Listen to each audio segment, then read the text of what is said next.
June 2018, Paris. The Louis Vuitton menswear show begins with a rainbow-lit runway. Virgil Abloh's debut as artistic director.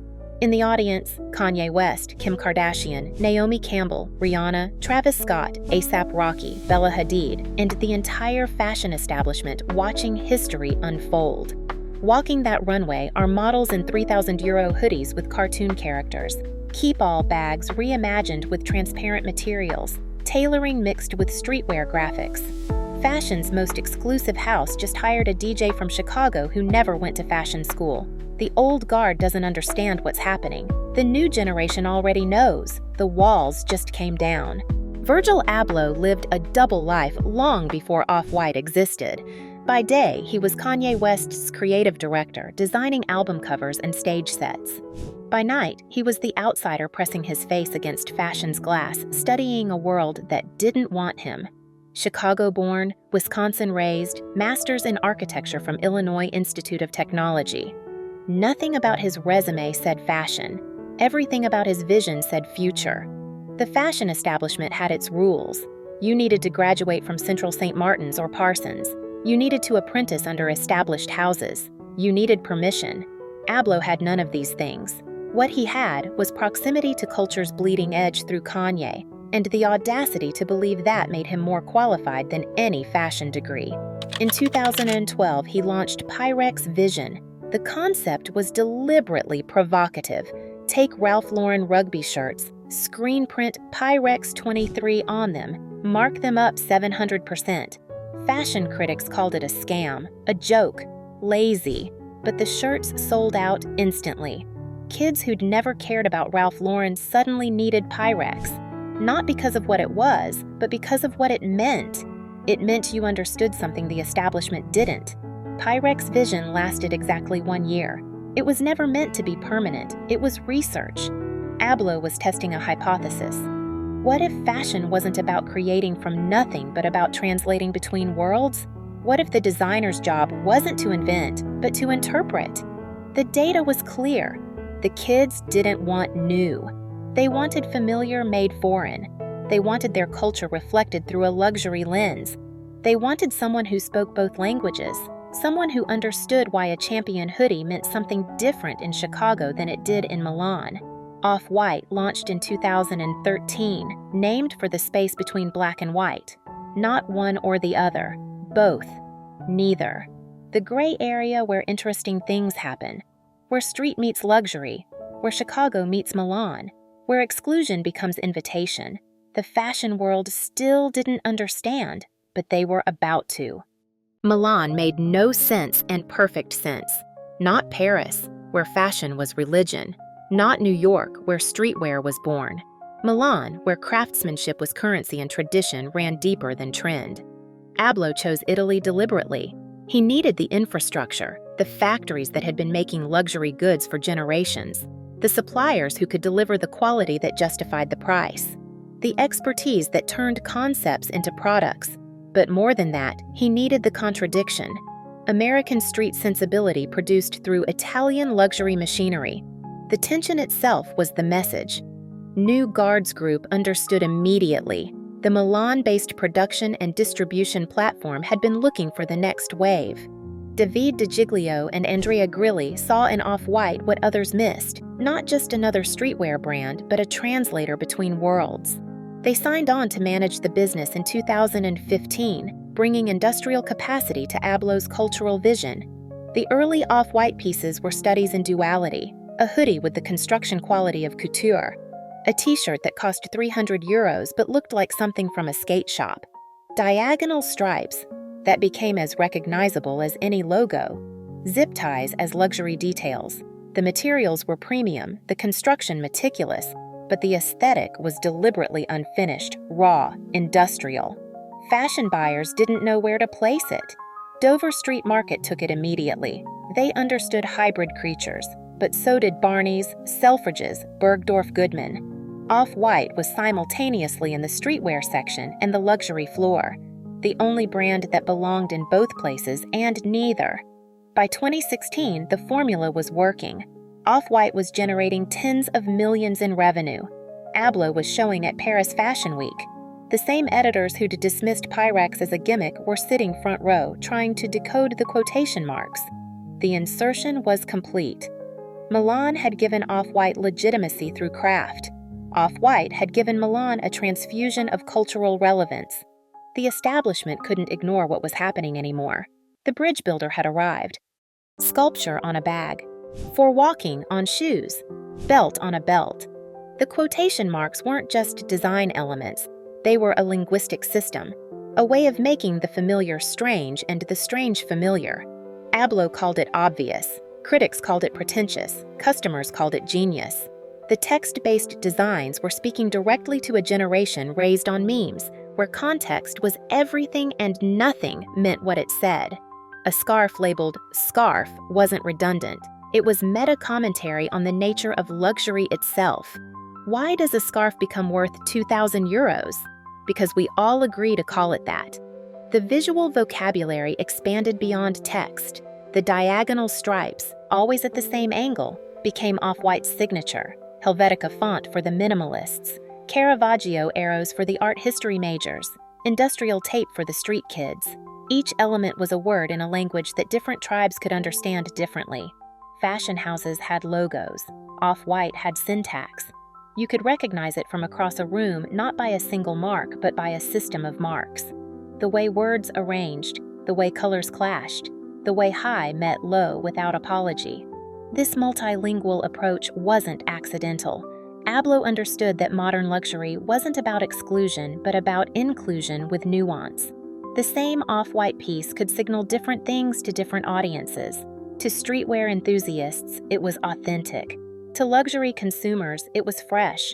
To intellectuals, it was conceptual. Everyone was right. Nobody was wrong. The communication strategy extended beyond product. Off-White's Instagram became a masterclass in cultural fluency. Posts jumped between references. Duchamp one day, Drake the next. Architectural theory followed by skateboarding. The feed wasn't curated for consistency, but for conversation. Every post was an invitation to decode, to engage, to translate. By 2017, Off-White had created something unprecedented. A global fashion Esperanto. Kids in Tokyo, Lagos, Los Angeles, and London were all wearing the same vocabulary, speaking the same hybrid language. Not because Off-White told them what to think, but because it gave them tools to think with. The 10 changed everything. In 2017, Off-White and Nike announced they would reimagine 10 iconic sneakers. Not retro releases, not colorways. Deconstructions. The Air Jordan 1 with exposed foam. The Air Presto with new proportions. The Air Max 90 rebuilt from its bones. Each shoe was simultaneously reverent and irreverent. They honored Nike's history while questioning it. Why hide the foam? Why finish the edges? Why not show the process? The shoes looked unfinished because finishing them would have missed the point. The process was the product. The deconstruction was the design. The collaboration wasn't just successful, it was seismic. Resale prices hit $5,000. Kids camped out for days. Nike's stock price jumped. But more importantly, it established a new model for how heritage brands could collaborate with cultural translators. Not licensing, not endorsement, true creative partnership. The Nike success opened every door. IKEA wanted Abloh to redesign home goods. He gave them a $200 doormat that said, "Keep off," and a rug that looked like a receipt. It was absurd. It sold out in minutes. The kids who bought it understood. This wasn't about furniture. It was about bringing Off-White's language into their living spaces. Evian water bottles with Off-White graphics. Rimowa luggage with transparent panels. Moncler jackets that looked like sculpture. Each collaboration was a bridge to a new world. Fashion kids suddenly cared about furniture. Furniture enthusiasts discovered fashion. Everyone was speaking everyone else's language. The boundaries between industries were dissolving as quickly as Off-White could cross them. The Collaboration Doctrine went deeper than products. Off-White worked with museums, galleries, universities. Abloh gave lectures at Harvard and Columbia. The brand sponsored exhibitions at the Museum of Contemporary Art, Chicago. Fashion weeks became cultural summits where musicians, artists, and architects gathered. By 2018, Off-White had collaborated with more brands than any luxury house in history. But these weren't random partnerships. Each one was strategic translation work, taking the language of one world and teaching it to another, building bridges everywhere. The old luxury model was about protection, protecting the brand, the customer, the mystique. Off-White's model was about connection. The more worlds it touched, the more powerful its language became. Collaboration wasn't dilution, it was multiplication. March 2018. Bernard Arnault, the man who built LVMH into luxury's biggest empire, made a call that shocked everyone and no one. Virgil Abloh would become Louis Vuitton's menswear artistic director. The house that epitomized French luxury heritage would be led by a DJ from Chicago. The fashion establishment split into camps. The old guard saw it as capitulation to hype. The new guard saw it as evolution. The financial analysts saw it as genius. LVMH's stock jumped. Vuitton's stores filled with customers who'd never shopped luxury before. Young people who'd saved for Off-White sneakers were now saving for Vuitton bags. Abloh's first Vuitton show was a statement of intent. The rainbow runway, the emotional audience, the clothes that mixed cartoon characters with €3,000 price tags. This wasn't about replacing Vuitton's heritage. It was about translating it for a new generation, making it speak a language they understood. The impact was immediate and measurable. Vuitton's menswear sales grew by double digits. The average customer age dropped by a decade. Social media engagement exploded. Resale values for both Vuitton and Off-White increased. The bridge builder had connected the most exclusive house with the most inclusive generation. But the Vuitton appointment meant something bigger than sales. It was institutional validation that fashion's future looked different from its past. That creativity could come from anywhere. That the path to luxury didn't require permission from the establishment. That a master's in architecture could be as valuable as a degree from Central St. Martin's. Off-White, meanwhile, wasn't abandoned for Vuitton. Abloh ran both simultaneously, using each to inform the other. Off-White became the laboratory where ideas were tested at hyperspeed. Vuitton became the museum where successful experiments were enshrined. Two brands, one conversation. LVMH went further. In July 2021, they acquired a 60% stake in Off-White itself. The message was clear. This wasn't a trend to exploit, but a future to invest in. The bridge builder wasn't just visiting luxury. He was rebuilding it. The financial numbers backed the strategy. Off-White's revenue hit €306 million in 2020, even during a pandemic, even as streetwear supposedly cooled. Because Off-White had never been just streetwear, it had always been translation. The critics emerged as they always do when someone changes the rules. April Walker, who'd designed streetwear in the 90s, sued Off-White in 2021, claiming Abloh had copied her designs. The debate was larger than one lawsuit. It was about ownership, attribution, and who gets credit when cultures collide. Abloh's 3% rule, change something by 3% and it becomes new, was either genius or theft, depending on who you asked. By 2019, Off-White had achieved something fashion hadn't seen before. It was simultaneously the uniform of teenagers in Shanghai skate parks and celebrities at the Met Gala. The same diagonal stripes on a €200 t-shirt and a €20,000 dress. The same language spoken at different volumes. The celebrity adoption wasn't purchased or orchestrated. Beyoncé wore Off-White because she wanted to. Drake didn't have an endorsement deal. Serena Williams chose it for the French Open. They weren't paid ambassadors, they were native speakers of the language Abloh had created. The data was unprecedented. Off-White topped the list index as the world's hottest brand for 8 consecutive quarters. Not just hottest streetwear brand, hottest brand period. Above Gucci, Balenciaga, Versace. A 5-year-old company outranking houses with centuries of history. But the universal language went beyond commerce. Off-White had created a visual vocabulary for youth culture globally. Kids who couldn't afford the clothes could speak the language. They understood the references, decoded the symbols, participated in the conversation. The quotation marks, the stripes, the arrows. They'd entered culture's shared vocabulary. Museums started collecting off-white pieces. The Metropolitan Museum of Art, the Art Institute of Chicago, the Victoria and Albert, not as fashion artifacts but as cultural documents, evidence of a moment when the boundaries dissolved. When street and luxury, black and white, insider and outsider stopped being opposites, the influence rippled through the industry. Suddenly, every luxury house needed a streetwear collaboration. Every streetwear brand claimed luxury ambitions. The diagonal stripe became fashion's most copied motif. The quotation marks appeared on everything from fast fashion to haute couture.